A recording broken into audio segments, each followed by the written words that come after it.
Buenos días, nosotros somos Lucía, Lalo y Jenny y el día de hoy queremos presentarles una breve revisión del trabajo de investigación en el que hemos estado trabajando en equipo durante el último año y medio. La intención será exponer las bases para entender el tipo de pensamiento que se generó durante gran parte de la primera mitad del siglo XX y cómo el juego entre la psicología, la corriente artística y las instituciones moldearon la identidad del mexicano. Para esto iremos compartiendo el micrófono durante los próximos 20 minutos. Lucía hablará principalmente de la figura que les presentará a continuación, Lalo de la corriente artística y yo del recorrido de la psicología en los estudios superiores, todo concentrado en el periodo histórico de 1910 a 1940.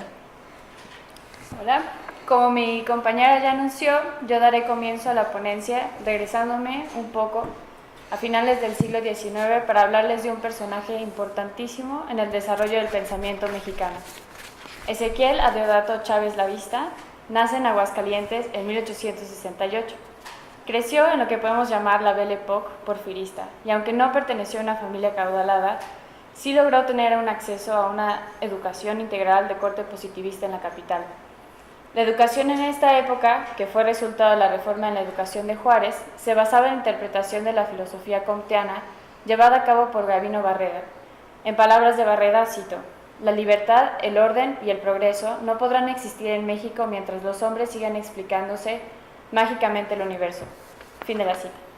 La interpretación del positivismo comteano de Barreda se apegaba a lo esencial del pensamiento científico, esto es, eliminar la fantasía y conocer todo mediante la demostración científica, tener un balance entre la teoría y la práctica, recurrir a un fondo cultural de verdades discutidas e implementar la inducción y la deducción en las investigaciones.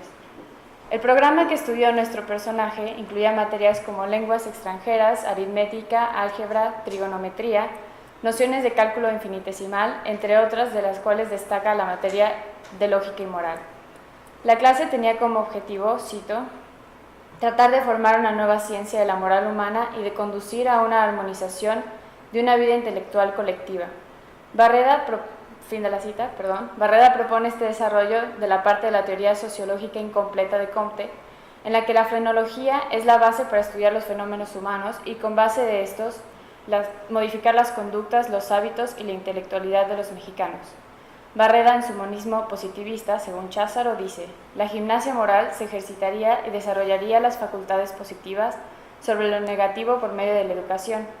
Chávez se destacó en sus estudios por lo que comienza a ser maestro aún cuando estudiaba la preparatoria, profesión que ejercería por 55 años. También, durante estos años, reconoció su habilidad política y se volvió muy activo en los primeros movimientos estudiantiles del Porfiriato. Es ahí donde conoce a Justo Sierra. Entrar en los detalles del comienzo de su amistad es muy tentador, por lo tanto seré muy breve.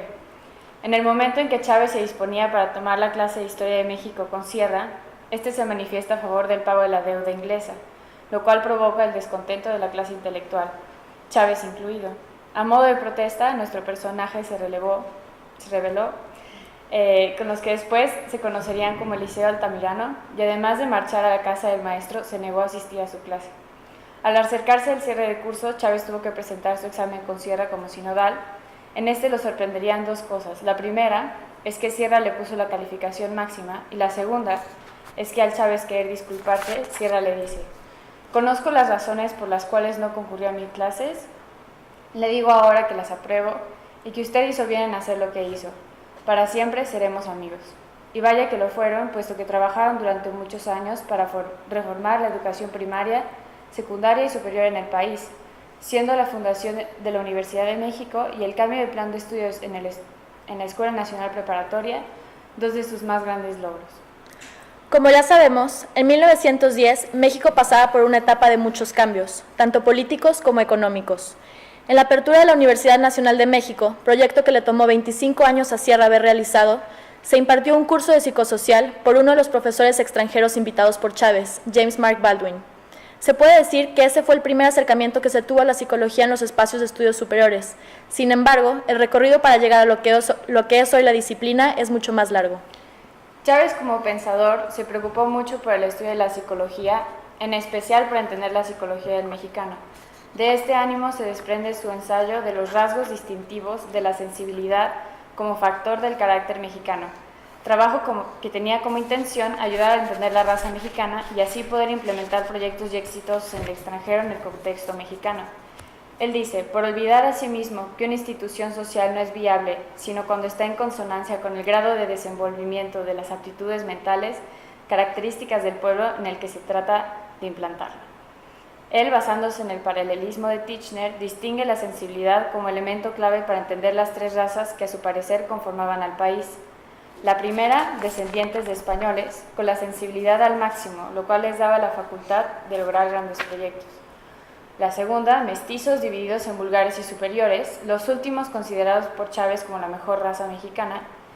Y por último, los indios, que en realidad eran tan estoicos e insensibles que era imposible que tuvieran la facultad de pensar y por lo tanto resultaban un obstáculo para el progreso. El pensamiento de Chávez fue evolucionando poco a poco y llegó a refutar el ferviente positivismo de su juventud. Sin embargo, su influencia en las reformas de la educación siguen basándose en un positivismo que no se pelea directamente con el régimen porfirista. Los estudiantes que cursan la materia de psicología experimental en la Escuela Nacional Preparatoria sentirán la necesidad de buscar nuevas filosofías más alejadas del positivismo, ya sea comteano o spenceriano, tal y como lo manifiestan en la revista Moderna.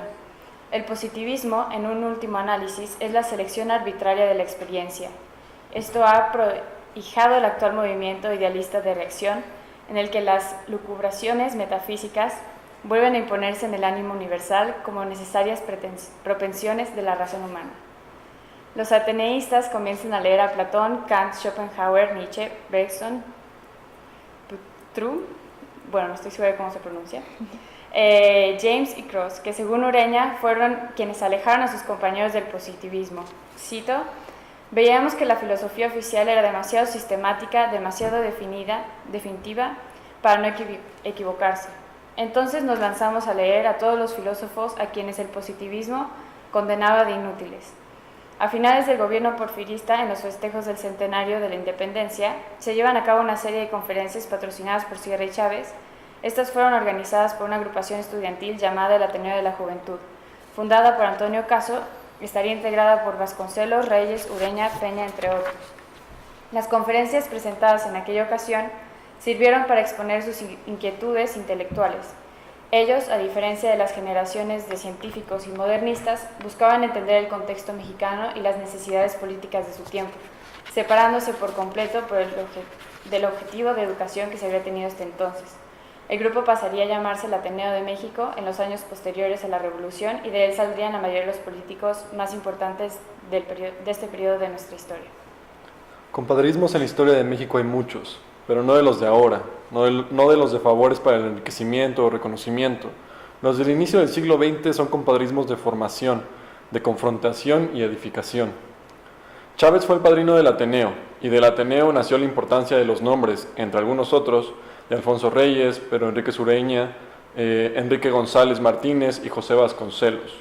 1909 a 1914 componen los años de vida de este grupo, y en paralelo sucedían en otros centros de estudio de la universidad cosas magníficas. En el Colegio de San José, actual escuela de posgrado de la Facultad de Artes y Diseño, Ramón Alba de la Canal comenzaba los primeros trazos que después serían símbolos oficiales del movimiento estudiantista y de la cara del héroe independentista Morelos. En 1913, cuando el Ateneo de la Juventud entra como apoyo a Chávez para impartir materias de manera gratuita por el bajo presupuesto con el que se contaba para pagar a los docentes, se crea la subsección de literatura en la Escuela Nacional de Altos Estudios, donde la psicología empezaría a asomarse poco a poco. Esta con el objetivo de instruir a los estudiantes candidatos a profesores acerca de las técnicas de enseñanza. La materia, que además era obligatoria para dichos estudiantes, fue impartida por Chávez con el nombre de Ciencia y Arte de la Educación, Psicología y Metodología General. En 1914 y durante los 2 años siguientes, Chávez divide la materia en 2 clases, Ciencia y Arte de la Educación y Psicología General. Simultáneamente, en la Escuela Nacional Preparatoria, estaba el doctor Aragón como encargado de la materia de psicología que ahí se impartía. Sin embargo, su enfoque, a diferencia de la ENAE, que se concentraba en aplicar la disciplina al campo de la educación, era el experimental. Fue gracias a sus esfuerzos que en 1916 se inaugura en la ENAE el primer gabinete de psicología experimental. En 1917, además de Psicología General, donde los temas de tesis se enfocaban en su mayoría a las reacciones y percepciones auditivas, olfativas y visuales, se abre la materia de Psicología Especial, en la cual se empiezan a ampliar los temas de tesis. Entre ellos destacan los siguientes: la doctrina del juego en la infancia, crítica de las doctrinas optimistas y pesimistas del alma infantil, estudio de las leyes de imitación de Tarde, su importancia en psicología social, el instinto, juicio crítico a Bergson. Fue de esta manera que estuvieron organizadas las materias durante los años que le siguieron y en 1921 la ENAE otorga por primera vez el grado de profesor académico en psicología a Guadalupe Zúñiga Lira, convirtiéndola en la primera mexicana formada en psicología. Es en ese mismo año que Chávez regresa a dar su cátedra Ciencia y Arte de la Educación, aunque él mismo escribió que se trataba realmente de Filosofía de la Educación y Psicología de la Adolescencia, contenido que mantuvo hasta el año 1924. A partir de la reforma del Plan de Estudios de la ENAE en 1923, se reformularon los grados que la escuela otorgaría bajo las siguientes secciones: sección de Ciencias Sociales, sección de Ciencias Exactas, Físicas y Naturales, sección de Humanidades con una subsección en Filosofía y otra en Letras, sección de Ciencias y Artes de la Educación. Las materias de Psicología entraban en la subsección de Filosofía, con las mismas materias de Psicología General y Especial, aún a cargo de Chávez, pero ahora también con Psicología Experimental, impartidas por Pablo Border, quien impulsó durante sus años como alumno y después como docente los estudios del desarrollo mental. Se encargó además de traducir y estandarizar escalas psicométricas. Por otra parte, la psicología enfocada a la educación se enmarcaba en la sección de Ciencias y Artes de la Educación, esas a cargo de Alfredo Uruchurtu. El tamaño de los grupos interesados en las materias de la disciplina había crecido notoriamente.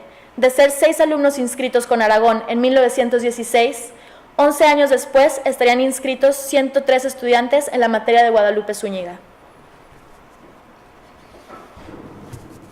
Recorramos pues casi 7 años en 6 palabras y llegamos a 1921, año en que Vasconcelos, padre de la cultura mexicana en México, fue nombrado secretario de Educación Pública, rescatando a aquellos jóvenes del Colegio de San José, entre ellos Ramón Alba de la Canal, ahora ubicados en Coyoacán, para que junto con grandes muralistas como Roberto Montenegro y Diego Rivera se encargaran a través del muralismo del renacimiento espiritual del pueblo mexicano. Alba de la Canal, con su preparación artística, aportó a este grupo, que pintó murales en la Escuela Nacional Preparatoria, con las mejores técnicas para pintar al fresco y planear obras monumentales con excelentes proporciones. Ese mismo año es cuando Manuel Maples Arce lanza a sus manifiestos del movimiento estridentista, a través del actual número 1. En el último punto de 14 escribe: éxito a todos los poetas, pintores y escultores jóvenes de México, a los que aún no han sido maleados por el oro prebendario de los sinecurismos gobernistas, a los que aún no se han corrompido con los mezquinos elogios de la crítica oficial y con los aplausos de un público soez y concupisciente, a todos los que han ido a lamer los platos en los festines culinarios de Enrique González Martínez, para hacer arte con el estilicidio de sus menstruaciones intelectuales, a todos los grandes sinceros, a los que no se han descompuesto en las eflorescencias lamentables y metafísicas de nuestros medio nacionalista, conedores de pulquería y rescoldos de fritanga, a todos esos los excito en nombre de la vanguardia actualista de México para que vengan a batirse a nuestro lado.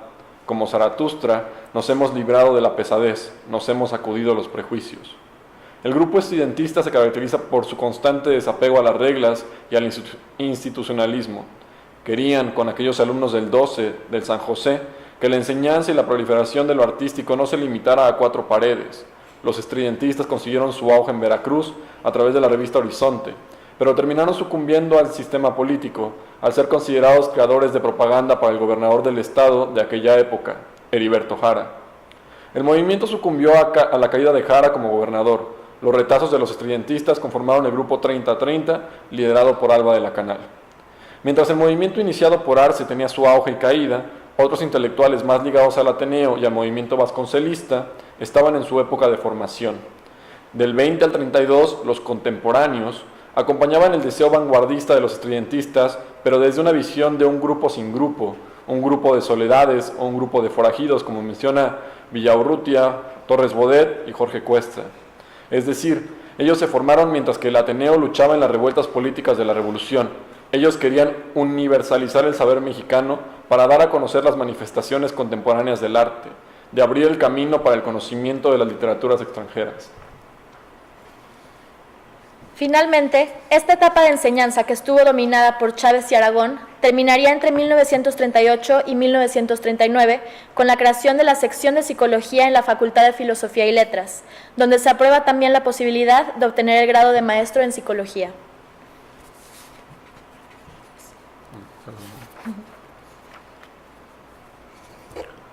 Lo genuino de los encuentros de los que formarían el grupo para su consolidación en el 32 es mágica, y aún a pesar de que el tiempo no dé cabida para su explicación en este momento, le recomiendo buscar el encuentro específico de Octavio Paz con José Gorostiza. Continuemos. Los contemporáneos coinciden en la preocupación por los mismos temas profundos: el amor tras el que persiguen otros anhelos, el tiempo, la soledad, la incomunicación y la muerte. De acuerdo con la introspección psicológica de México que hizo Octavio Paz en El laberinto de la soledad, la preocupación de los contemporáneos por los temas de soledad y de la muerte es un índice claro de su mexicanismo mental. Los contemporáneos fueron de sociedad media alta, autodidactos, pues dejaron interrumpidos sus estudios universitarios para ocupar cargos gubernamentales y diplomáticos, como es el caso de Enrique González Martínez, objetivo principal de las quejas de los manifiestos de Arce del movimiento estudiantista. Estas labores gubernamentales llevaron a que sus escritos no tocaran temas políticos de manera continua, sino que se basaran en el desarrollo de la literatura a partir del neobarroquismo y el abandono del romanticismo por el realismo y el surrealismo moderado. Esta creencia del abandono del sentimiento nacionalista, en contraste con el auge de la novela revolucionaria de aquellos tiempos, le costó a los contemporáneos ser clasificados como conspiradores contra el México moderno, situación que se revirtió durante el gobierno del general Cárdenas, al ser Octavio Paz y Diego Rivera los principales precursores del nacionalismo a través del indigenismo y el realismo mexicano. Podemos pensar que en un periodo de 60 años, de 1868, con las leyes de reforma de Juárez, hasta 1928, con la muerte de Obregón y la pérdida por la contienda a la presidencia por parte de Vasconcelos, en estos 60 años pasamos de un proyecto que nacía queriendo unificar el indigenismo con los mestizos y criollos a través de Juárez, que se convierte en un proyecto que, continuando con el positivismo kantiano de Gabino Barreda, combinado con la dictadura porfirista, dividió y estigmatizó más que unificar. El lema Pan y Palo puede ilustrar la motivación de las huelgas de Cananea y Agua Blanca. Refleja el nacimiento de la necesidad perfectamente ilustrada del pueblo. Ese 80% que no sabe leer ni escribir, esos que no saben ni de lógica ni de moral, ni el moralismo, mucho menos de psicología, pero que fueron objeto de estudio de los ateneístas e inspiración de los contemporáneos. Se descentraliza el gobierno, se acerca al pueblo. Si bien el proyecto tiene una motivación de Herbert Spencer, o Heriberto como lo llamaba Chávez, del darwinismo social, es decir, convertir al indio en mestizo noble. Esto lo busca a través de una educación humanista e inclusiva dominante, pero inclusiva. Vasconcelos, hijo del Ateneo y discípulo de Chávez, tiene campañas de alfabetización, de libros gratuitos, de construcción de escuelas y de generar cultura a través del arte. En esta última es donde se le unen los ya estructurados contemporáneos. Es a través del entendimiento y estudio social en las aulas de la Escuela Nacional Preparatoria que este grupo político de la década de los 20 y 30 del siglo pasado intenta darle una identidad al país. Logra incluir en la discusión a toda la sociedad mexicana, incluso a aquellos que no sabían qué significaba argumentar. Ya sea por Lombardo Toledano y la Universidad Obrera, el Ateneo y la Universidad Pública, Vasconcelos desde la SEP o Cosío Villegas en el Fondo de Cultura Económica, la cultura de esos años, antes de su politización, favoreció el entendimiento y formación de la identidad del mexicano. Encontrar en el camino situaciones como la discusión de los libros de lógica y moral, la primera cátedra de psicología en el 97 en la Escuela Nacional Preparatoria impartida por Chávez y la clase de Baldwin en el 10 y en el 13, nos indica que la psicología como método para entender la sociedad en pro de modificarla es parte fundamental de nuestra historia y de nuestra mexicanidad. Sería todo. Agradecemos su atención.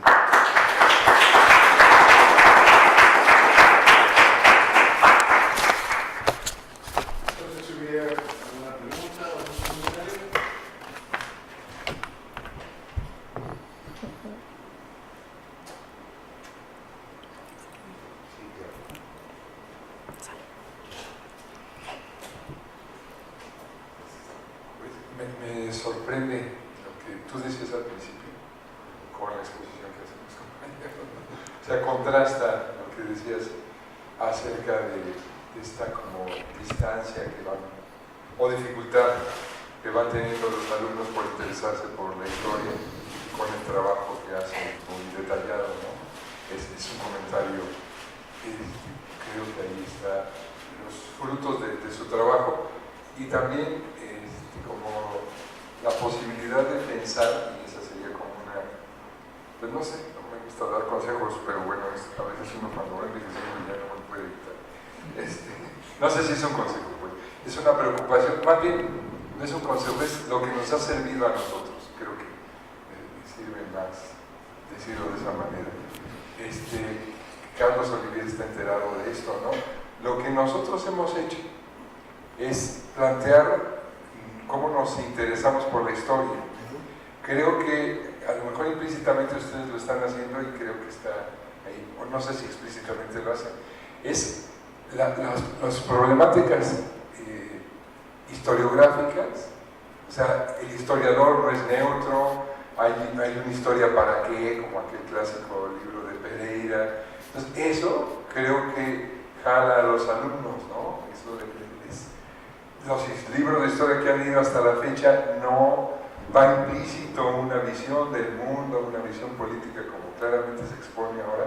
Esto de los compadrazgos me fascinó mucho, cómo está ahí, hay diferentes compadrazgos y acá hay alianzas entre los intelectuales y el gobierno, ¿no? Entonces creo que parece ser que está implícita esta discusión de tipo historiográfica. Nada más un comentario, vale la pena también volver los ojos hacia Samuel Ramos.